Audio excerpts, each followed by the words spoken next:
हम देखते हैं कि प्रज्ञा के प्रेगनेंसी की सेलिब्रेशन में सब लोग पार्टी एंजॉय कर रहे होते हैं और बहुत ही खुश होते हैं। दादी पार्टी में खुशी से डांस करने लगती हैं, लेकिन वो अचानक से ही बेहोश हो जाती हैं। पार्टी में दादी की डॉक्टर भी होती है जो कहती है कि दादी को सीवियर हेल्थ इश्यूज है। अभी और प्रज्ञा ये सुनकर बहुत ही परेशान हो जाते हैं। आगे के एपिसोड में हम ये देखेंगे कि क्या इस सिचुएशन में प्रज्ञा दादी को अपनी प्रेगनेंसी की सच्चाई बता पाएगी या नहीं। मेरी आशिकी तुमसे ही में हम देखते हैं कि रितिका उस हमलावर को धमकी देती है कि उसे रितिका के कहने के हिसाब से ही सब कुछ करना होगा। दूसरी तरफ हम देखते हैं कि ईशानी परेशान होती है और सोचती है कि क्या सच में देवर्ष ऐसा कर सकता है।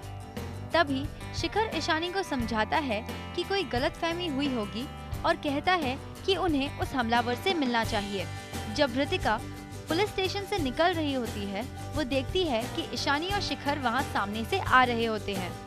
रितिका किसी तरह वहाँ से एस्केप हो जाती है और ईशानी और शिखर पुलिस को समझाने की कोशिश करते हैं कि उन्हें उस हमलावर से मिलने दे, पर पुलिस उन्हें इजाजत नहीं देता। दूसरी तरफ हम देखते हैं कि रितिका चिराग की फोटो को देखकर याद करती है उनकी पुरानी बातें। वो सोचती है कि कैसे चिराग और वो एक पार्टी में मिले और चिराग ने उसकी ड्रिंक्स में कुछ मिलाकर उस मौके का फायदा उठाया। वो ये भी सोचती है कि कैसे उसे चिराग पसंद आने लगा था और वो सोचती है कि जब उसे पता चला कि वो प्रेग्नेंट है, वो चिराग के पास बात करने के लिए गई थी, पर चिराग ने किस तरह उसे इनकार कर दिया। फिर वो याद करती है कि जब वो शर्मन को बताने के लिए गई, तब शर्मन ने भी उसे गलत समझा। आगे उसे उस बच्चे का न्यू पापा मिल गया था देवर्ष के रूप में, पर देवर्ष भी उन्हें छोड़कर चला गया। रितिका उसके बच्चे से बात कर रही होती है और कहती है कि आरवी उनके लिए एक मसीहा है। आगे के एपिसोड में हम देखेंगे कि आरवी देवर्ष को ईशानी पे हुए हमले के बारे में पूछता है। ये है मोहब्बतें में हम देखते हैं कि सुब्बू बहुत ही गुस्से में होता है इशिता और मिसेस भल्ला के आने पर, लेकिन जब इशिता सुब्बू को उसके बदलाव के बारे में समझाती है, सुब्बू समझ जाता है कि उसकी गलती है और वो ये भी समझ जाता है कि सुजाता उसे रिवेंज लेने के लिए मोटिवेट कर रही है।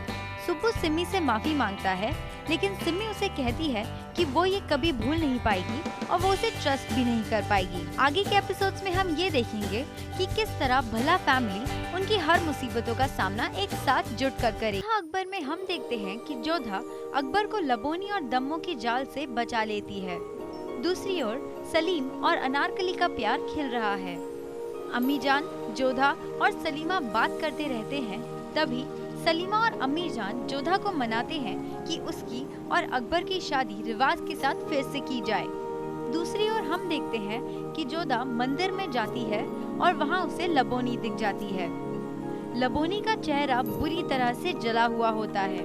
लबोनी जोधा से माफी मांगती है और जोधा उसे माफी के तौर पर अकबर और उसकी शादी का कार्ड देती है। For more information and updates, please subscribe to Teletalk India.